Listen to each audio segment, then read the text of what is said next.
see if we are live here. All right.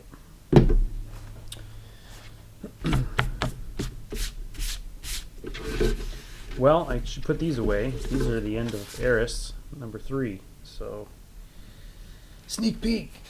Drawing some space in my space comic. Imagine that. It is cold here in Chicago.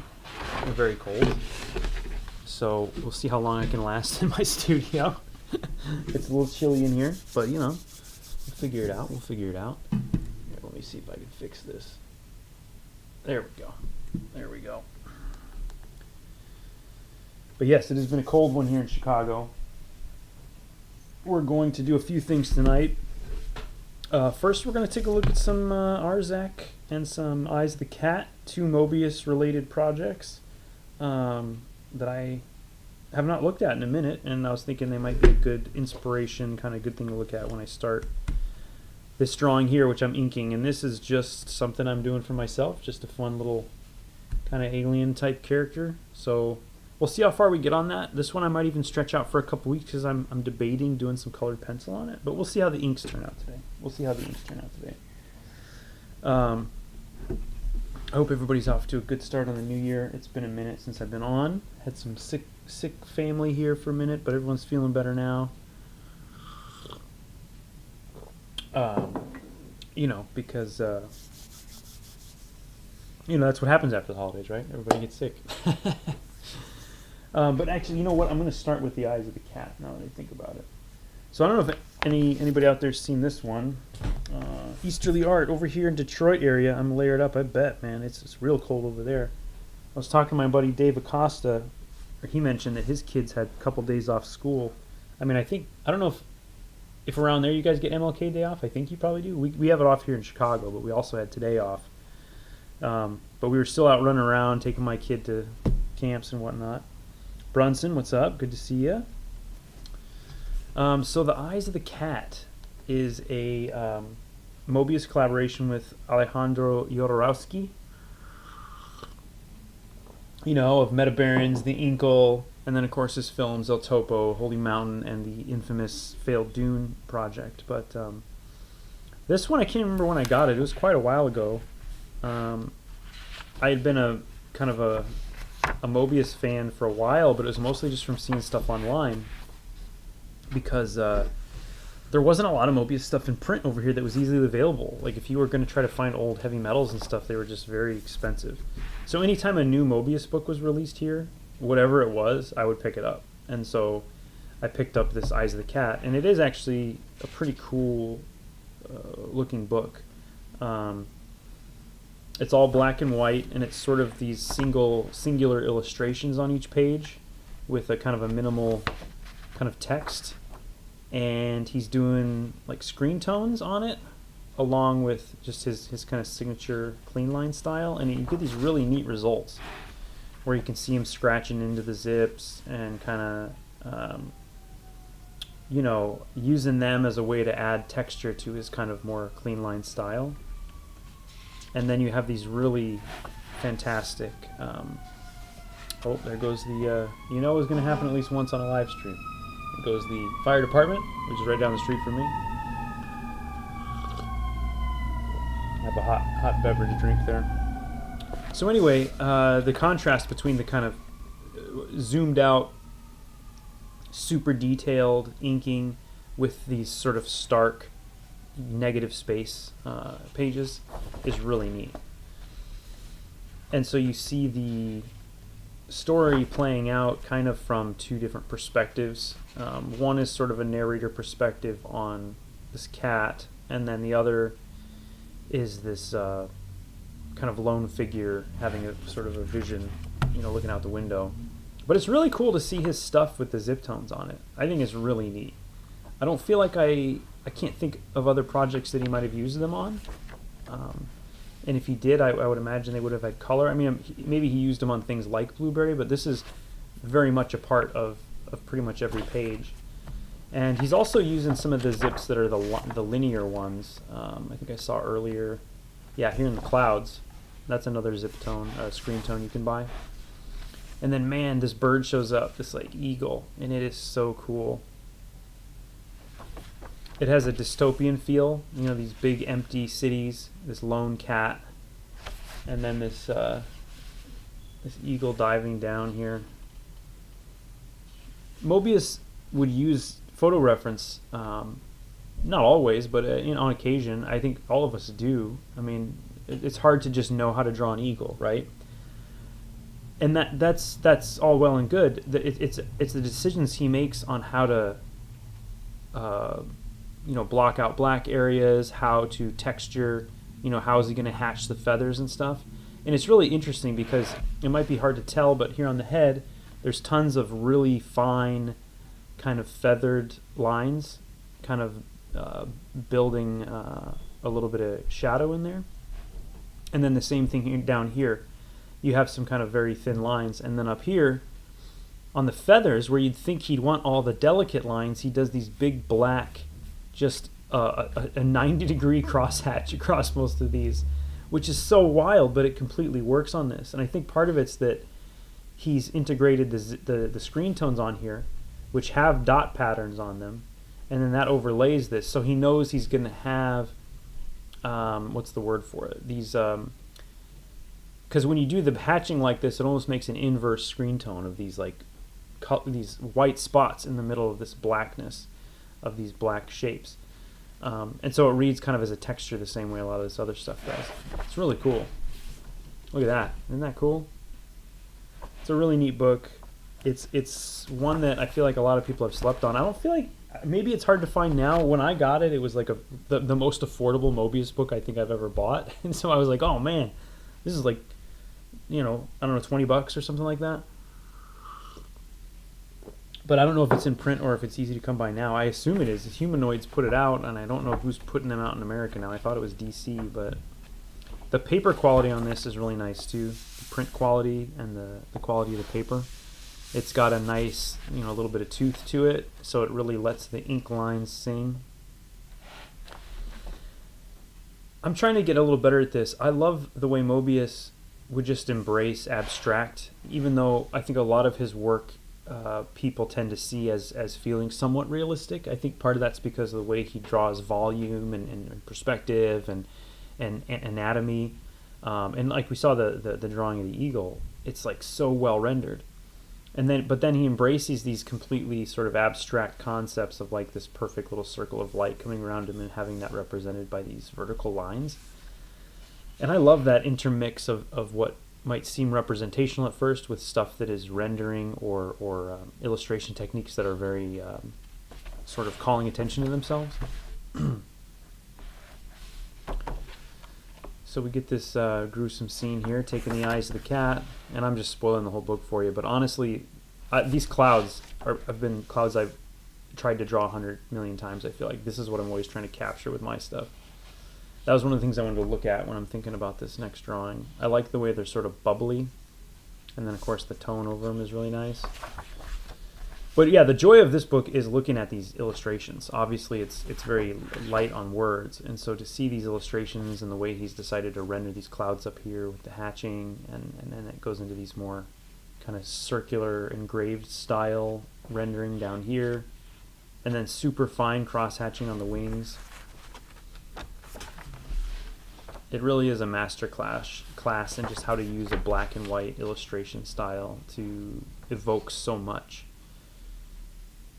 Basically these are manga, tools that he's using, right? And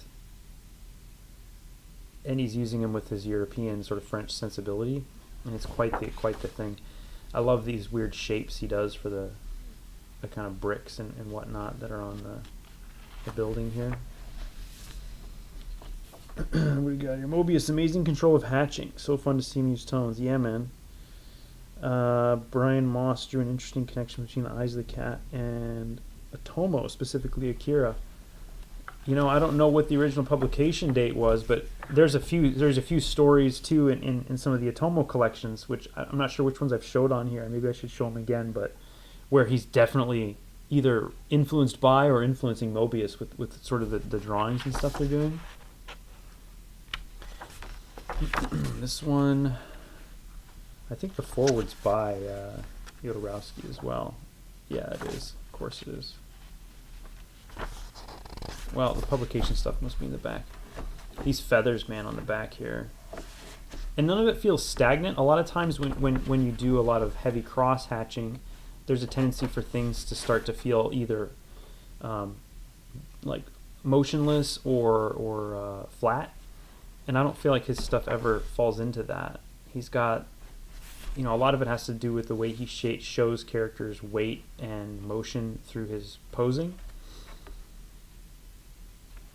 He's always got nice shadows. This stuff is great, man. This is such a insane like comic. This one's great. I might have to keep this out for a minute. Ridley Scott. Oh, I guess. Well, this was $34 when I guess it was on the cover price. I don't remember paying that for it, but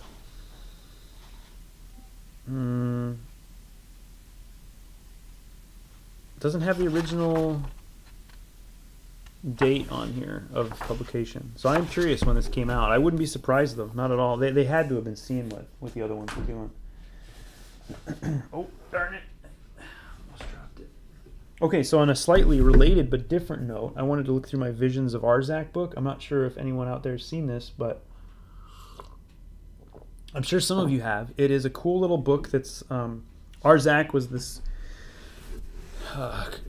series of stories that Moebius had done in heavy metal or metal hurlant, and really had a big influence across the arts and comics especially.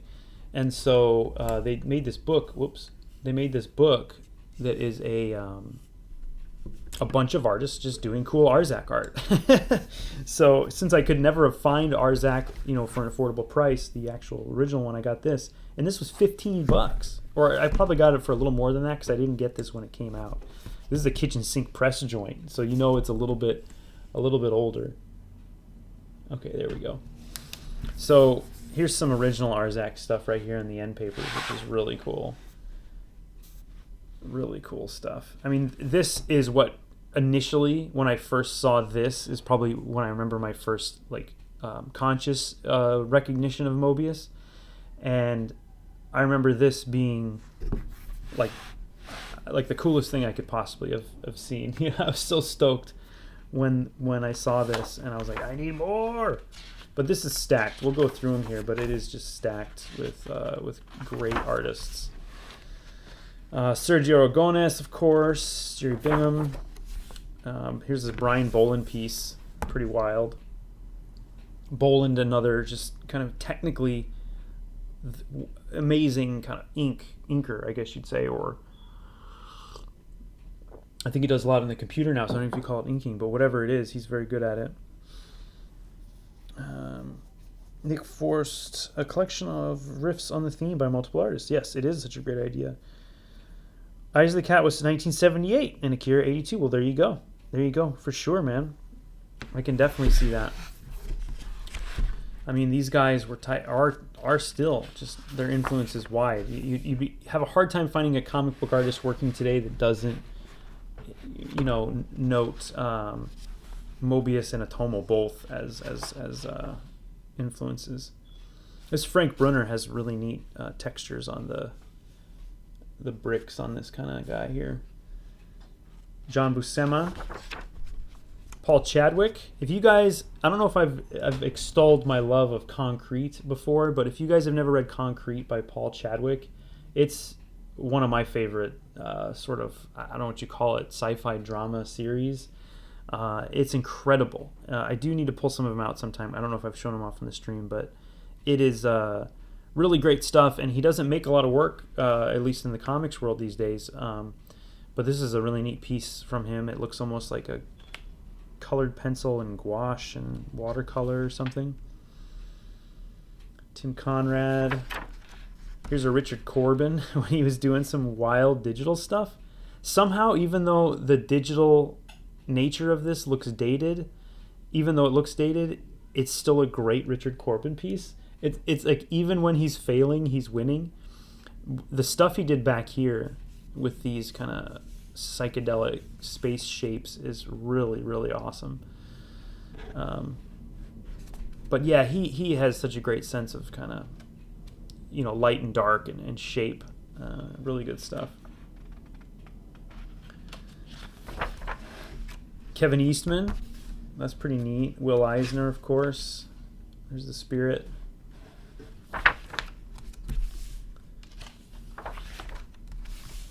Here's a Dave Gibbons that looks almost airbrushed. I assume it's probably not airbrushed by some of the textures in here, but it's pretty weird to see Gibbons doing this. This is a strange piece.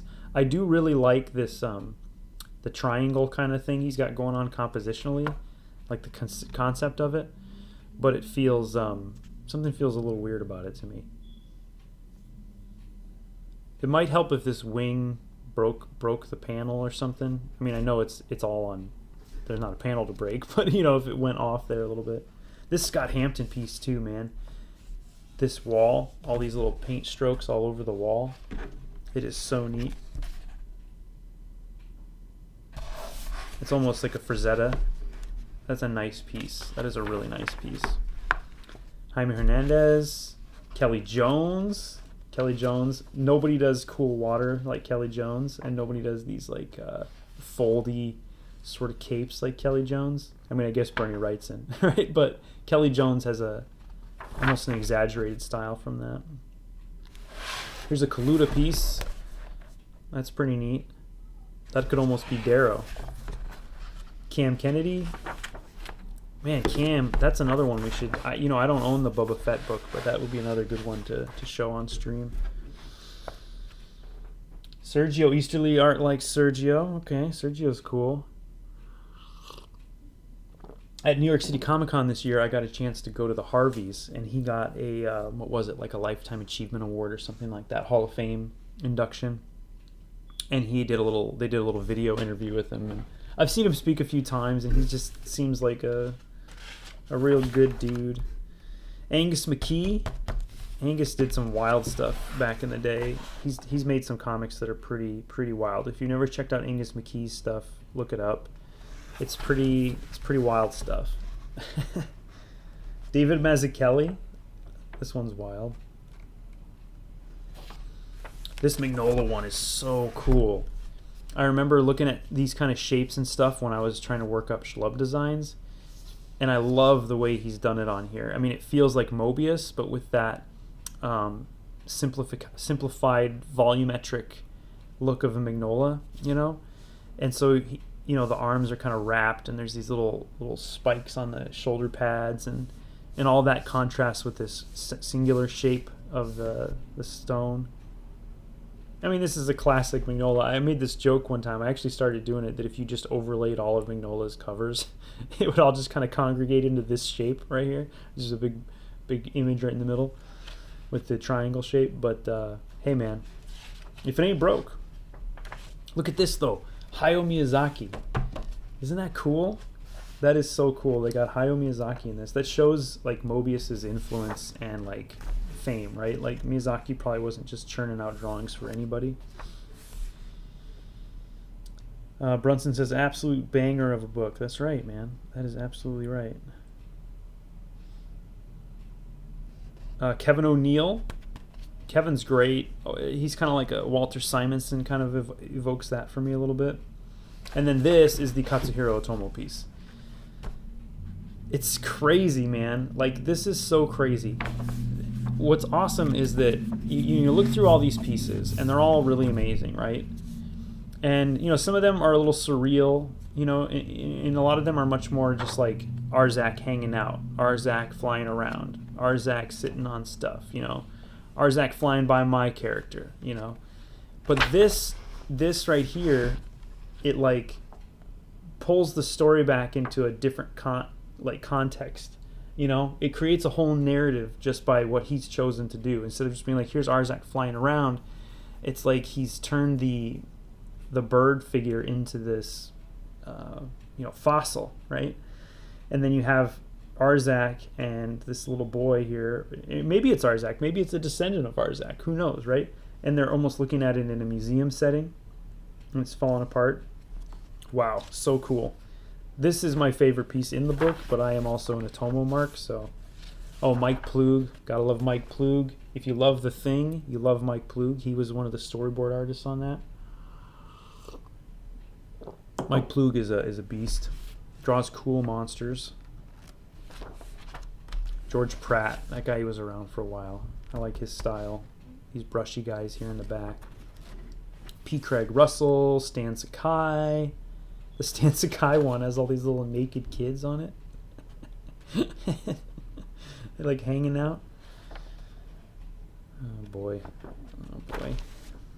Bill Sienkiewicz. His is pretty neat. He drew him kind of like a big turkey. The Arzach bird has like a big turkey.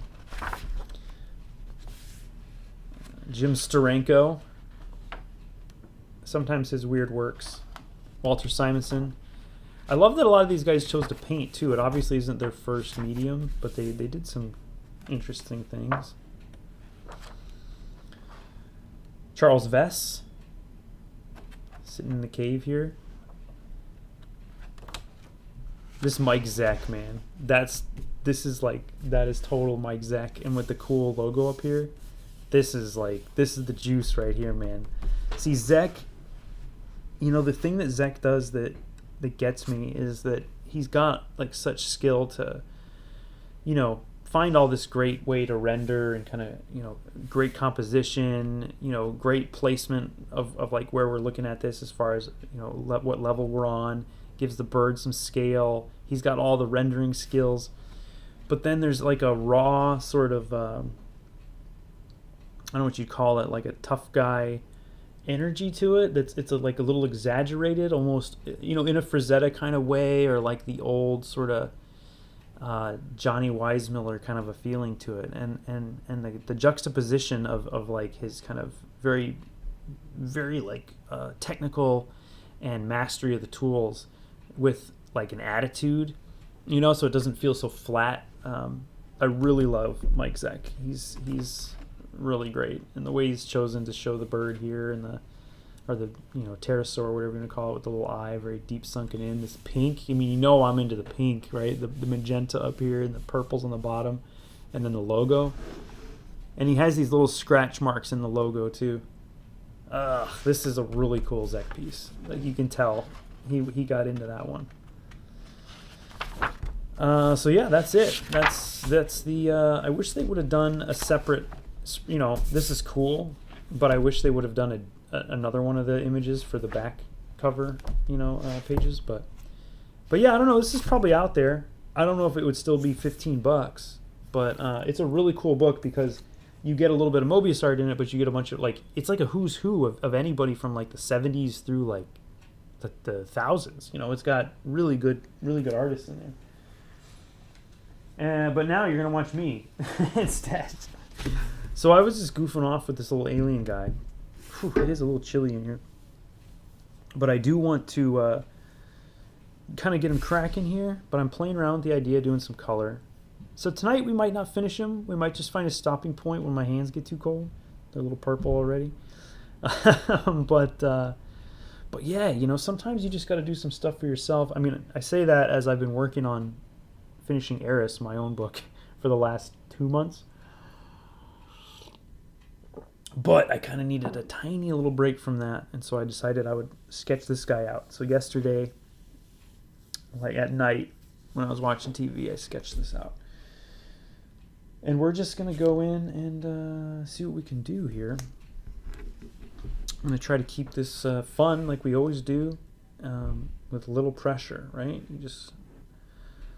And I don't fully understand everything I've done here, so let's find it together. This is not a drawing I have a specific, really planned out ending for. It's just something that popped up just the other day. I was sitting around, and this is what appeared. Sometimes you don't know what you're doing. Sometimes I don't know what I'm doing. I shouldn't say you.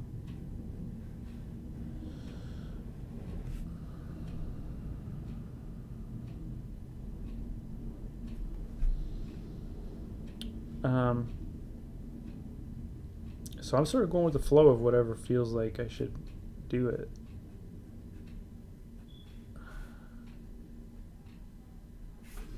My zebras are all died, and I didn't realize I didn't have any more going, but I just opened this Tombow, so we'll see how he's feeling.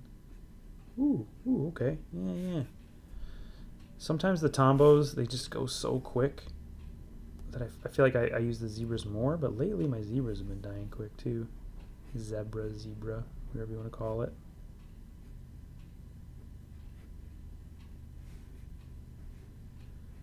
Oh yeah.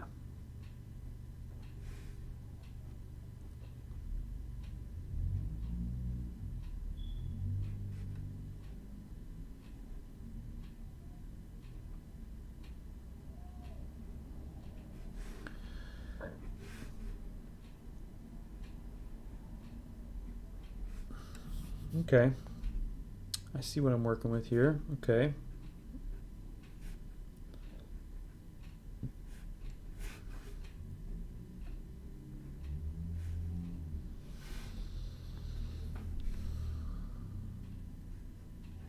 One thing I was thinking about was like debating how much I want to do as far as details on this, or like maybe I was thinking about ways I could have details that are a little more kind of like I was showing with that Moebius book, maybe less based in sort of exactly reality, I guess is what I'm trying to say. If that makes any sense. Probably not, but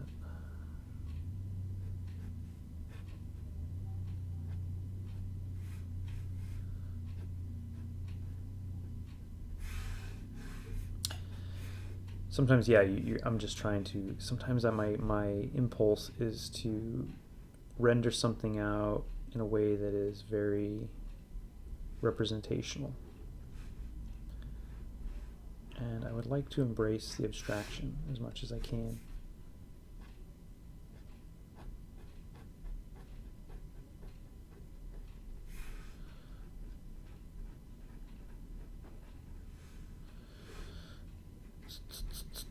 I have been playing with some different sort of little ways to use my zigzags.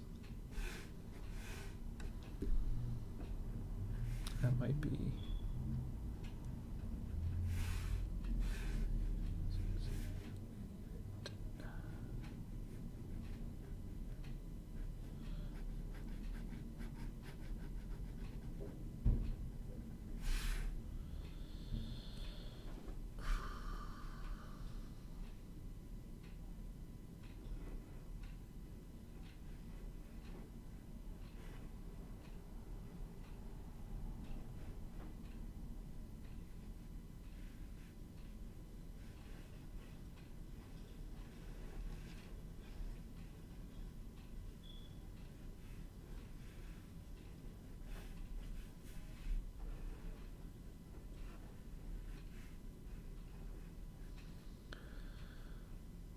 see what we can do with these shapes. I want some foreground stuff here. Not that any of this is probably reading at all, but getting some atmosphere in here, folks. Atmosphere.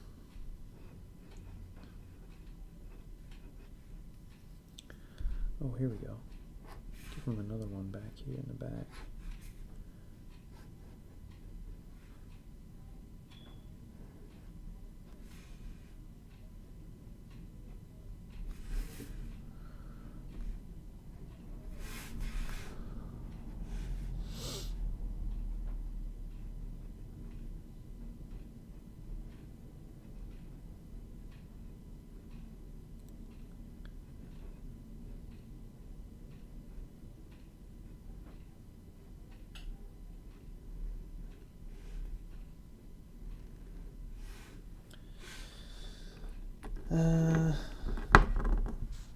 Whip up a badass Punisher. That's right, Brunson. He does a great Punisher. Okay, Brunson, you're saying you've had some rough tips on those zebras too. Maybe there's a QA issue going on. Who knows? Oh, cool. Somebody down the street selling some Tombos for you. That's cool. There is an art store here that I haven't been to yet that I think sells more of that kind of thing. Although even my Blick has things like, they might have Tombos there. They do have Pentel brush pens and that kind of thing. I still get a lot of my stuff on jet pens, but I wish I had just like a local store that carried everything I wanted, right? Like that would be perfect. We did just get a new store over here that I have been by and bought some gifts from, and they didn't have a lot of my tools, but they were like, we can order them. And I was like, maybe I will just have them order them, because I like having a local art store, and it's like, if I really want one, I should probably go buy things from them, instead of buying them other places. So I might see if they can get some of these brush pens that I like, because in a pinch, like today, I didn't have a zebra to replace my kind of dying one, and so I could have just gone over there and got one.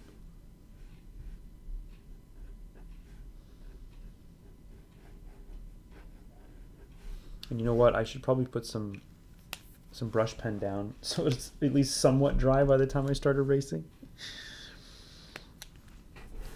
So this is just like a little alien guy. If you've read some of my mini comics, I kind of play with some of the ideas and themes and imagery associated with stuff like extraterrestrials, specifically the idea of ancient aliens and things like that sort.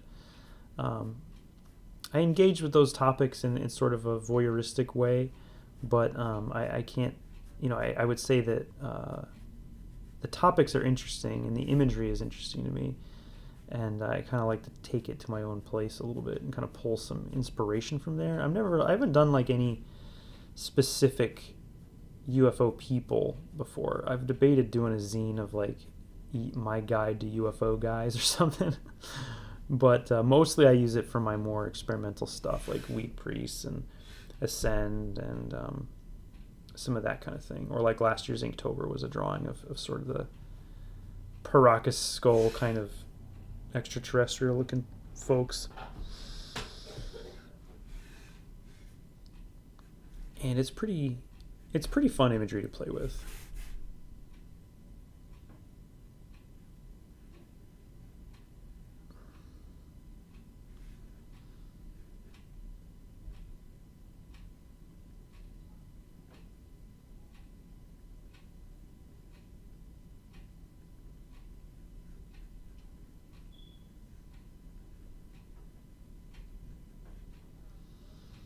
I actually think I want to do something more shapy like I did down here rather than the kind of more hatchy thing I was doing up there. Maybe I'll just kind of see where that rolls. I'm kind of liking these kind of blobby shapes lately. Kind of fun.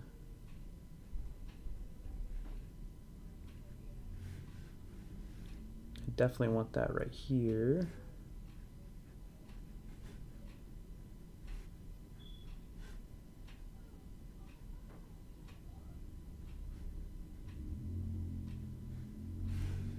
Yeah, maybe we'll go kind of chrome on this. I don't know.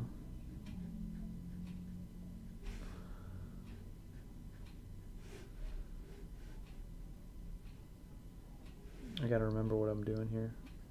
Sometimes the pencils are a little hard to read, but that leads to some fun little kind of interpretations popping out. So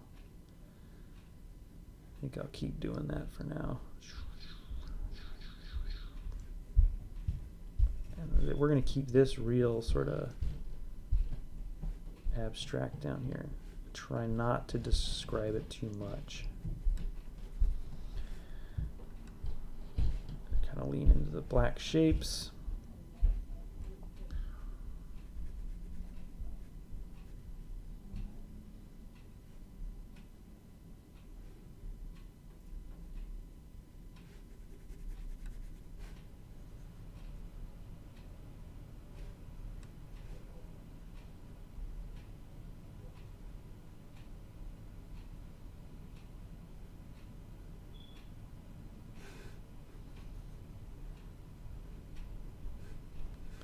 All right, all right. Ooh, my brush split in a cool way. Let's use that for a minute. There we go.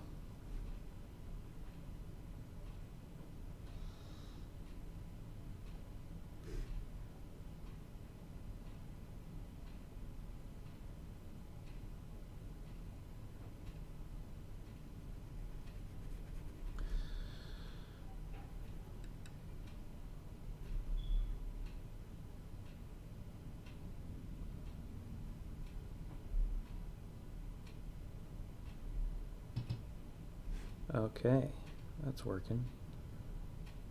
A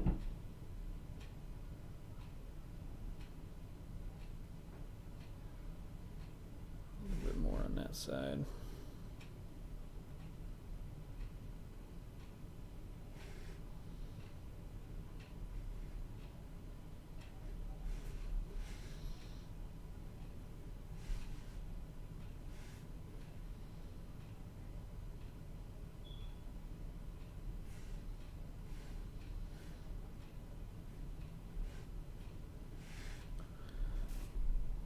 I can't remember when I last streamed, but I've seen Nosferatu, and I really liked it. Although it's not my favorite Eggers film. That was cool. When you're working on layouts and thumbnails, what are things you keep in mind to make them visually interesting or unique? That's a good question, Brunson. What are things I think of? What are things I'm keeping in mind? Well, it'll be hard to describe on this since this is just a single image, but I just finished up some thumbnails and I've been working on the inks of them right now, actually, on Eris. And the first thing I'm usually thinking about, or that I'm trying to keep in mind, is just what's this page about? And that doesn't necessarily just mean the actions that are happening, because if I focus too much on just the actions that are happening, I end up drawing stuff that's really boring and sort of what's the word? It's just like da da da da da. It's just like, here's what's going on. And so if there's something happening on the page that is a big moment in the story, or something that you think could be I think that could be a cool, impactful image, I try to focus in on that and then think how I can lead the reader through some sort of tiny journey on that page to seeing that panel or that moment with the impact that I want it to have.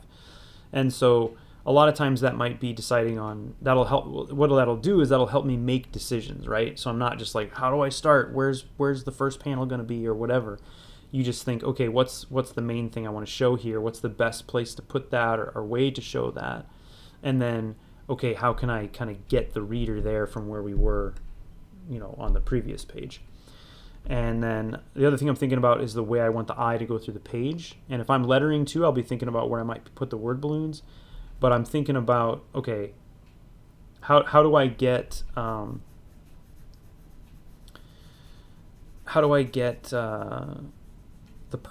reader's eye to kind of follow where I want it to go? And a lot of times that'll be things like, if someone's throwing a punch, it's more important to me than staying on the right side of the figure with the whole 180-degree rule thing. It's more important to me that whatever pose that figure's in as they're throwing the punch is also leading the action through the panel, which leads it to where the next panel is going to be, or where the next thing you want them to see is going to be. And so little micro decisions like that are really fun and interesting, those are the ones I keep in mind, because they help me solve problems, right? The script is going to give you a bunch of problems. The writer's going to give you a script with a bunch of problems that you have to solve. How are you going to show this and make this interesting, instead of just a bunch of words on paper? Like, how is it going to look interesting and evoke more than what's on the words, like simply in the words? So yeah, anything that can help me kind of solve those little micro decisions, because decision making is a big part of thumbnailing. Is just like, what am I doing? Where am I putting things? How am I going to show X, Y, and Z? So you have some anchor points. I don't know if that helped or made any sense, but that's kind of like maybe the easiest way for me to think about it. I also think about how much time I have to finish it and what I want to draw. So if I'm on a tight turnaround, I'm less likely to say, man, I'm going to do this huge vista of like a cityscape or something, right? I might think, okay, well, how can I use light to kind of, and darkness to sort of not take shortcuts, but still evoke the same things without diving into that, that thing. I can use silhouettes for the buildings instead, or I can, and a lot of times that kind of decision will make a better piece anyway. So it's nice to have that in the back of your head too. Like, okay, what's feasible for me to get done, and what's the most efficient way for me to show this? Because it is, no matter how much I love a single image, or like you really put your energy into making every page special, which I try to do, it still is, even with all the pages being special, it still is a game of multiples, right? Like you're drawing lots of pages with lots of images on them in comics. And so I don't think you should ever rush or like sacrifice the work, but sometimes a decision about efficiency, for me at least, has helped me, I think, make better choices as a storyteller. Sometimes when you're pushed into that corner, you just have that one other element saying in your thought process, my thought process of like, okay, I don't have much time to do this, you start to think of things you wouldn't have thought of before. Because if your default, like me, my default is always to just go all out and fill every inch of the page, right? But so I have a harder time coming up with simple solutions unless I have to. And so when I have to, it's really good. And that can come from limiting the size of your paper, or limiting the palette, or limiting your tools. Taking some of the decision making out of it really helps to free up your brain to have the fun decision making stuff, where it's like, okay, I'm gonna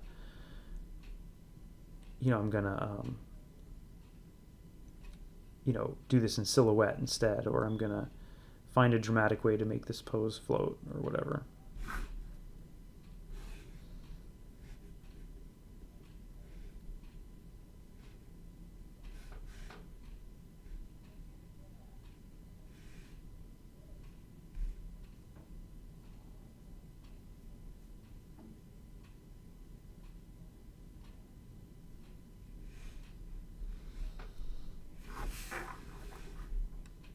So I don't think I want to do like super hatchy on this. I think if I want that kind of a feeling, I might use zip tone for that.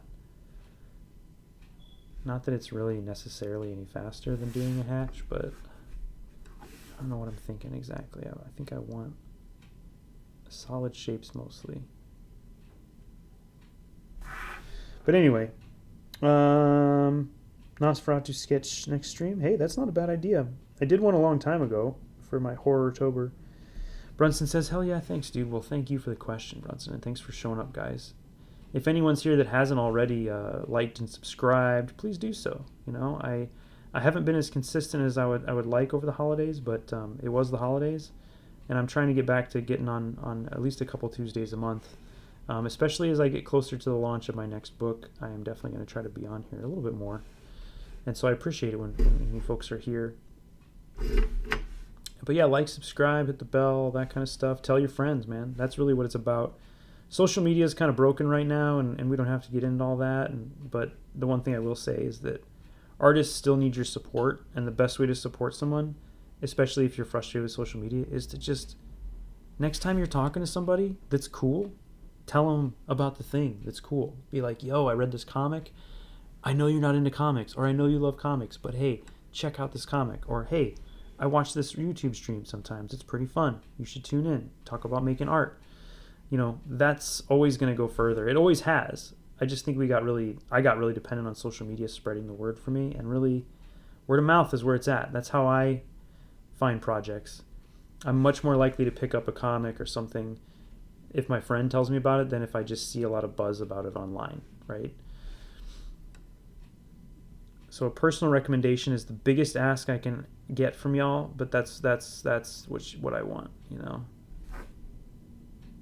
So we can all have fun in here making art and learn from each other.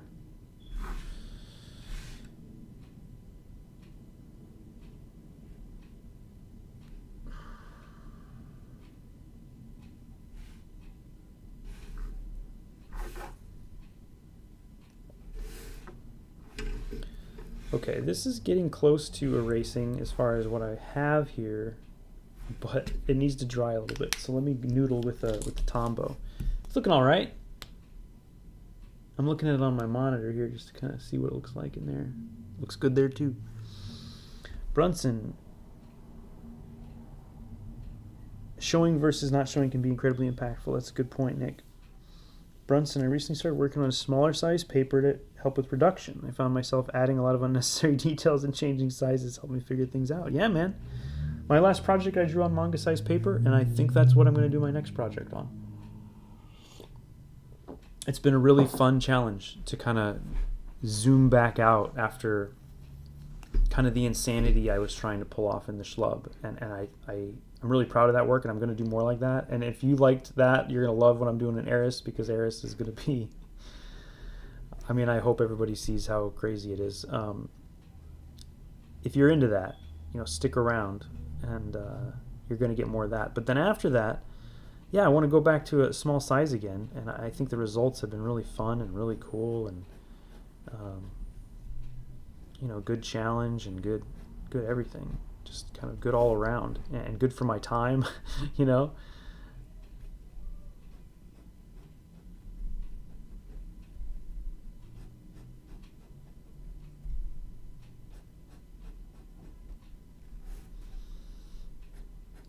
Have you guys been watching some other live streams? I'm always curious. My friend Minerva is streaming right now, I think. We unfortunately stream at the same time. But Minerva Fox is another cool friend that streams on Tuesdays. You should check her out. Maybe go between the two of us if you have to.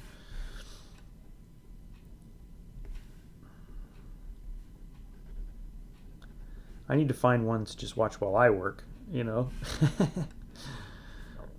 where I'm not having to, think too hard about it or set it up or anything.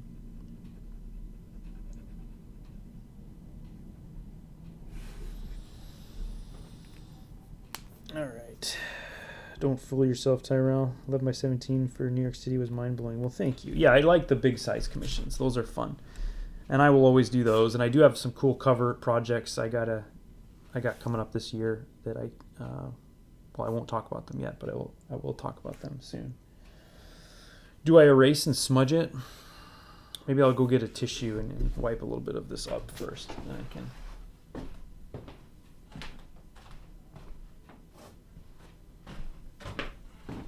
I think I'm going to want to go even darker on this. Easterly Art. Oh, wait, no, sorry, Nick. Mike Hardigan has been streaming. Richard Pace. Okay, cool. Easterly Art recently drew a comic strip that will be printed 4 by 2.5 on 11 by 17 Bristol board. Overkill. It allowed you to tighten up the composition. Yeah, doing the extreme reduction like that, man, you're going to see the results. If you can make it work at that scale, that's really what it's about, right? Like, if you can make it work in that scale, you're good. My friend Erwin Papa makes really great art and has been streaming on YouTube recently. Oh, cool. Erwin, that name sounds familiar. Maybe I follow him already. That name does sound familiar. Erwin Papa. Yeah.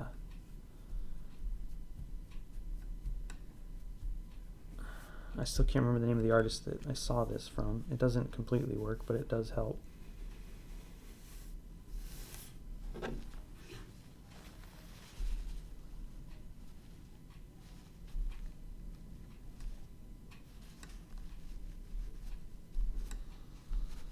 might just get messy too. Who knows? All right. Got my warm beverage here. It's 0 degrees here. It was, I think, -8 earlier. It is. We always get at least one snap like this where it's real cold. The whole polar vortex or whatever. I don't know what it is, but it's not new to me. I feel like every year we get in January or February just like one day it's just like really brutal, and then maybe 3 weeks or so either connected or unconnected where it gets below 0. Not every day, but just like once a day.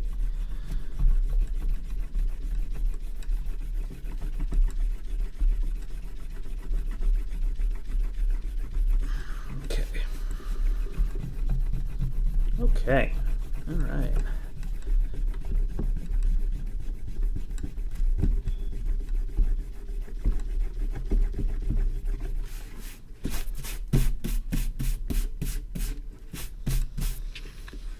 So yeah, like I said, I was debating doing some colored pencil on this, or maybe even zip tones, of course, is always good. I might not make that decision tonight, 100%. But I do want to just tighten this up a little bit. We might do a little bit of hatching in the background, just to kind of give it something to pop against with the solid shapes in the front.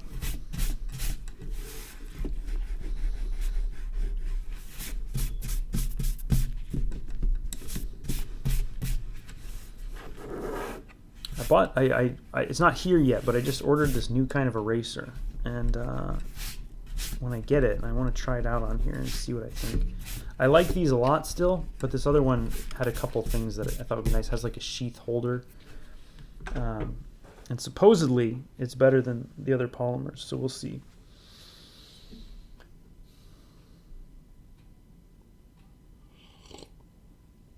So now I start asking myself, how much detail do I want to put in if I'm going to color it or do zips, right? And then how tight do I want different aspects to be, right? Like how solid a line do I want on the side of his head?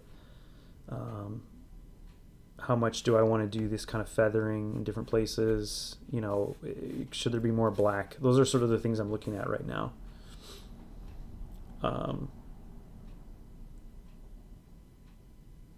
And I don't think I want to get super tight, but I think I do want to just kind of define this shape a little bit more, and maybe just tighten up some of these shapes so they read as shapes and not, you know, textured renders.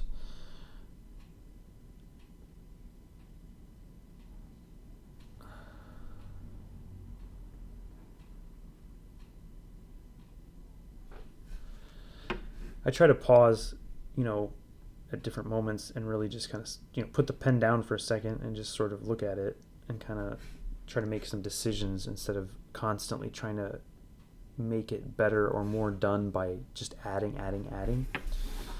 because that is my natural inclination.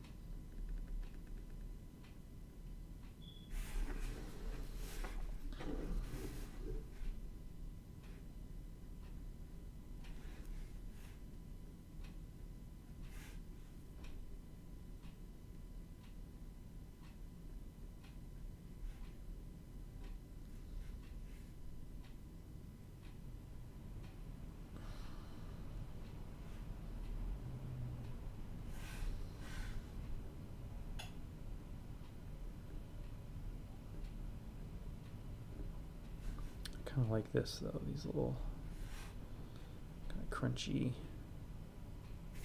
shapes on the cloth here, or whatever this is. Maybe it's cloth.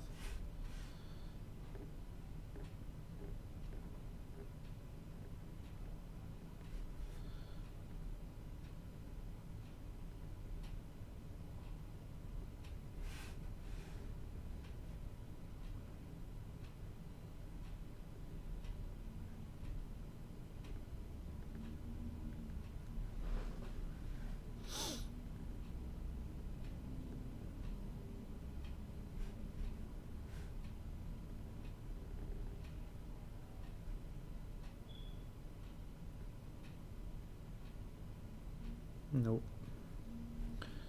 Black on that.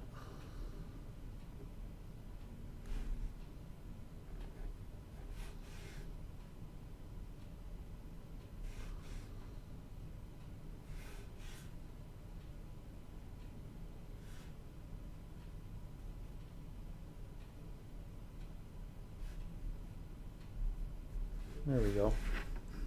That feels a little better.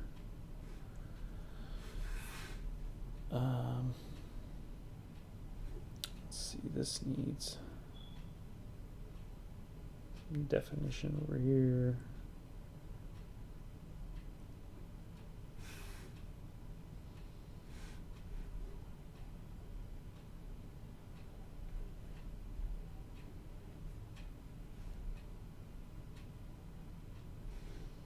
And of course I'll probably have to work a little bit of white back in here,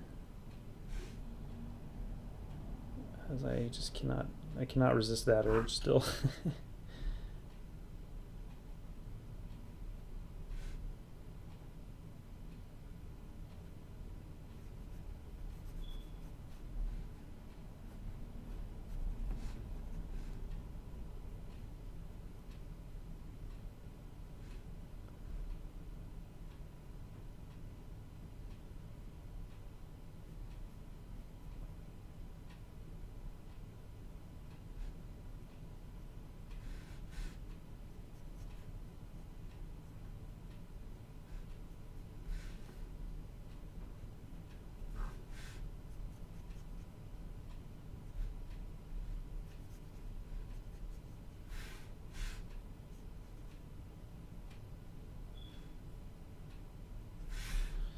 All right.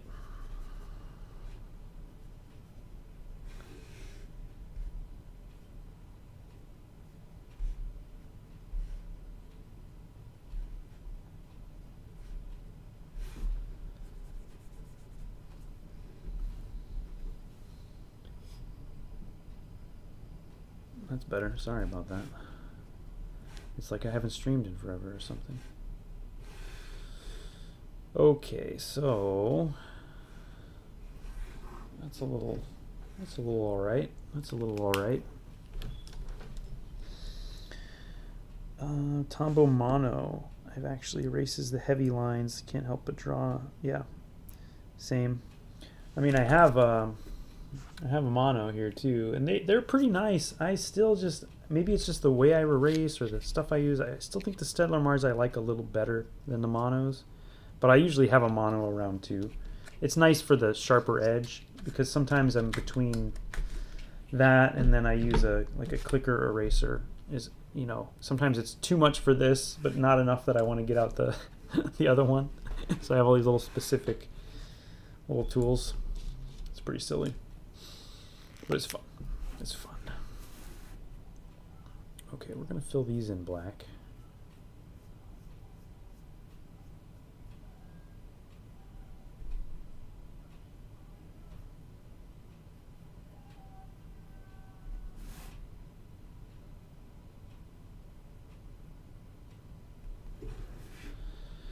And you know what? That probably needs to be black now.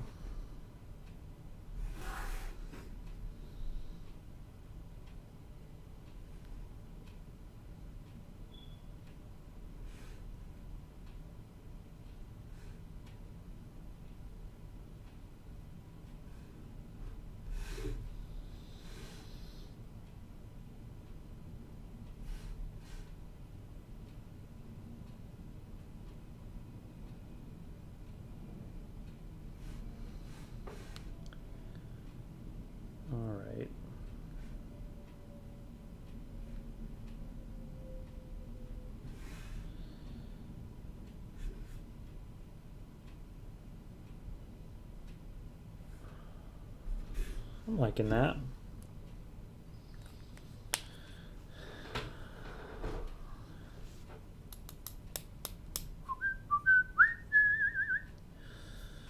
Okay, maybe like a little bit of hatching and then some white, and then we'll save the rest for maybe some color. But you know, that's the thing I have to think about. If I'm going to use my white on this, those areas are going to have a hard time getting colored pencil over. So do I really even need white on this?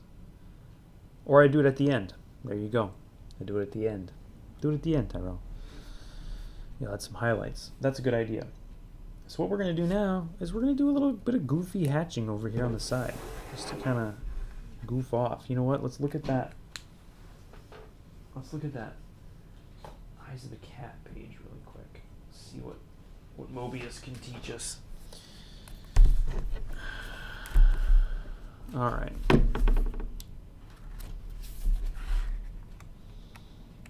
I'm thinking of this page back here. Right here. Now, I'm obviously not going to do that. But he's got such a crazy method here. Like, he's got almost every type of cross hatching you can do. Some of it's more like stippling. Some of it is contoured. A lot of it's contoured, though, which I don't do very much. But I'd like to. I mean, what's the worst that can happen, right? So it's like he's doing cross hatching, but he's also wrapping the shapes when he does.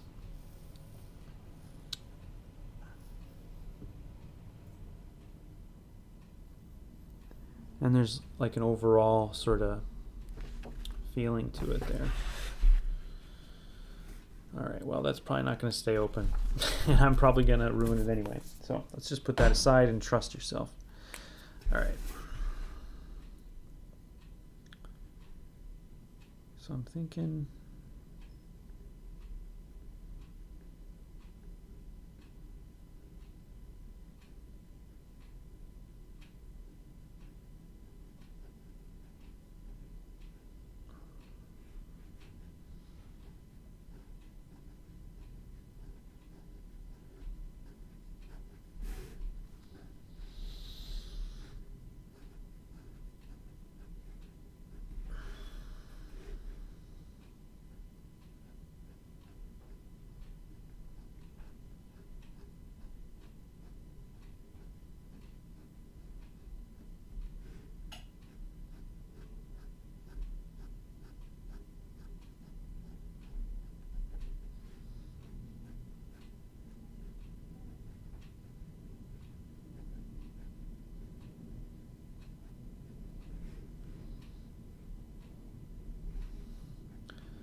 So again, I'm trying to let myself think a little bit more like things in an abstract or patterned way, so that even when I'm hatching, I can give it like a,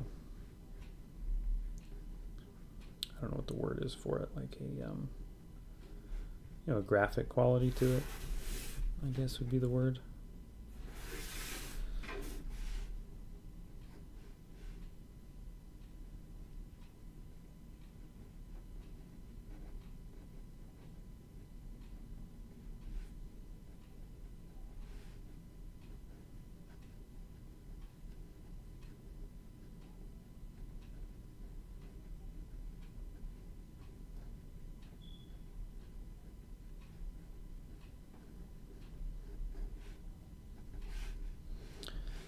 And if we don't like it, we'll just color over it. That's all for fun, man. This one's for me.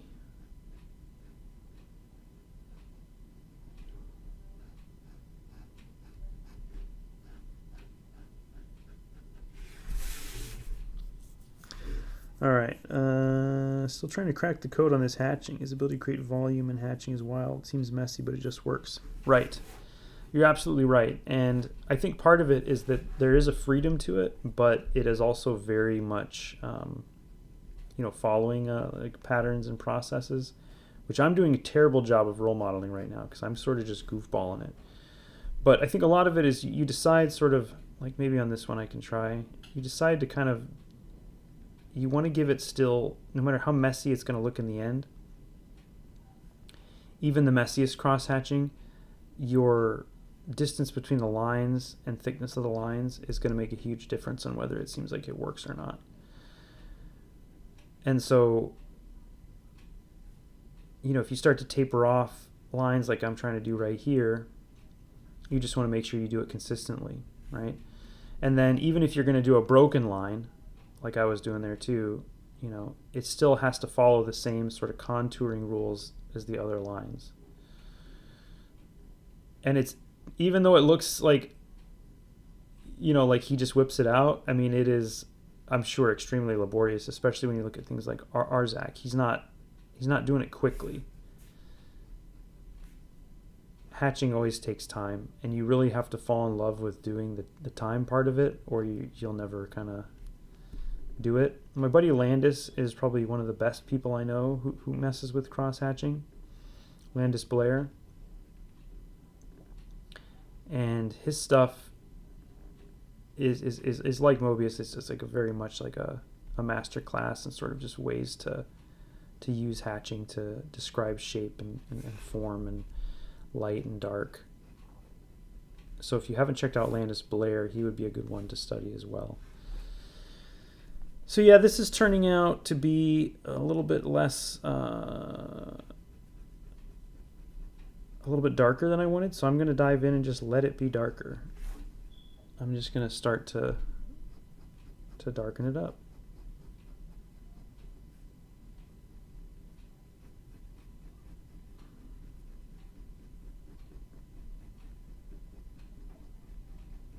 Now he also does this kind of stuff where it's kind of like more like a hairy scratching, and you let it build up that way.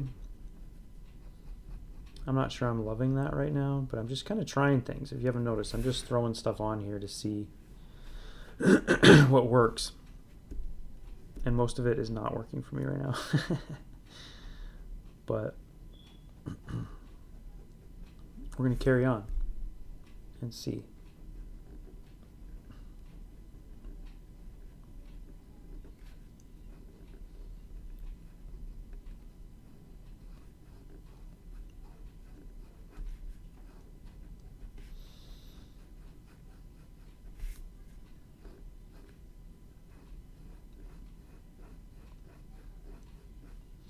I mean, you can just scribble your way through a cross-hatching situation, and that's almost a different thing, but it's fun. I'm getting there.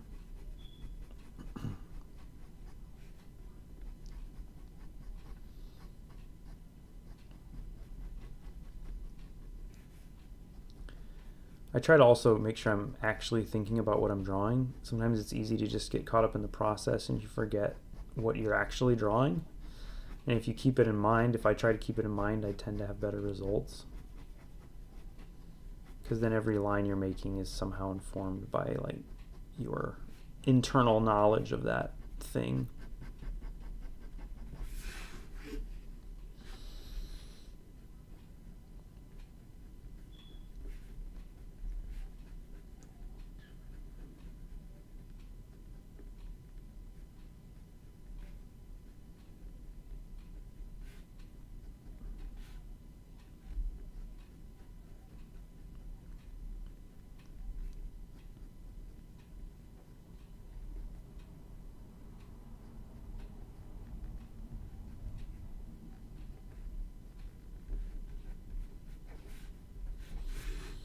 All right.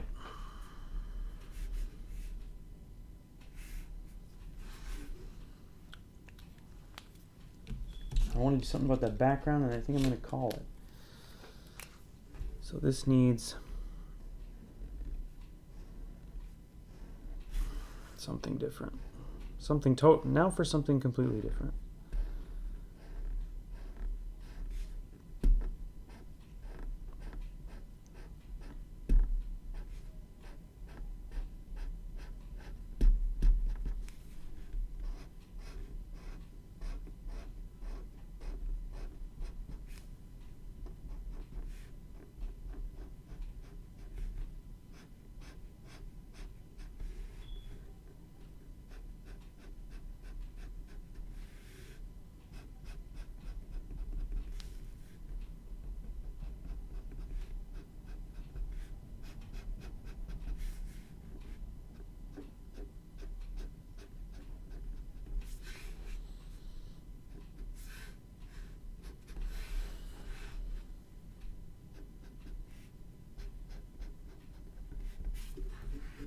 Okay, so we're getting somewhere here.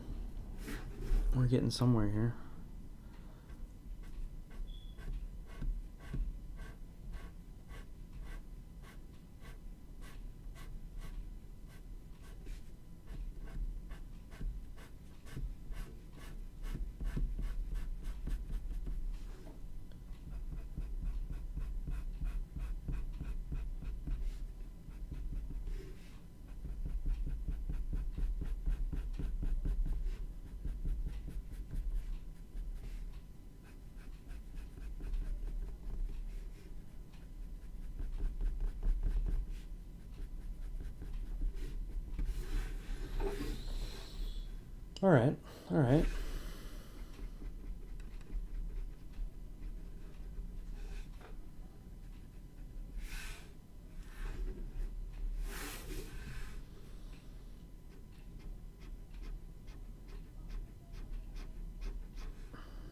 There used to be this art blog called Ideas Made of Light, I believe it was called. I did a guest post there once, but outside of that, he posted really cool content where he would really go into detail about the different aspects of a piece of art. So he would pick an illustration or piece of art and then kind of go through it by composition and techniques and all that stuff. And it was really cool because it was everything from ancient to modern art and kind of looking at it and just really picking it apart as far as how it worked or what was being accomplished by it, not just thematically but like technically. A lot of it is technical, but it's a very maybe it's still out there. It was called Ideas Made of Light, and it was a really cool blog. And I did a post on there doing a Akira piece. Like I looked at a Otomo Akira drawing, and sort of analyzed it for it.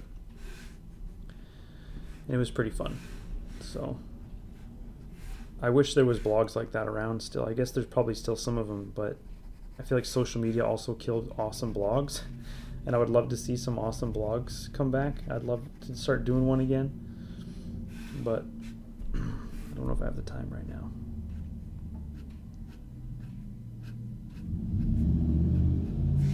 All right.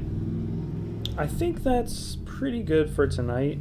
I really appreciate everybody for hanging out. Let me check in with the chat again here in regards to the movies. Landis Blair, Matt Lesniewski. Yeah, absolutely, Matt. And Jeremy Bastian. those are great recommendations. Easterly, nice, good eye. But yeah, hopefully I'll see you guys in another Tuesday. I am going to be making announcements about Eris hopefully soon. I'm finishing up the last few pages this week, hopefully, and then got a lot of work to do to get the campaign ready, but I'm very excited about it, and with some other projects too that I'd like to announce as soon as I can. But a lot of times I announce that stuff here first on a live stream, so go ahead and subscribe if you haven't already. Check out my newsletter as well. That is where I announce all my original art drops and stuff like that, and my new products or new projects that I'm working on that as well. So please go subscribe, because social media can't do it all for us anymore. We got to actually be social now and talk to people and share the things we love. So thank you guys very much again for tuning in, and if you've liked and you've subscribed, I really appreciate it. And maybe next week we can see the conclusion to this piece. But everybody stay warm out there. I'm going to go warm up in the other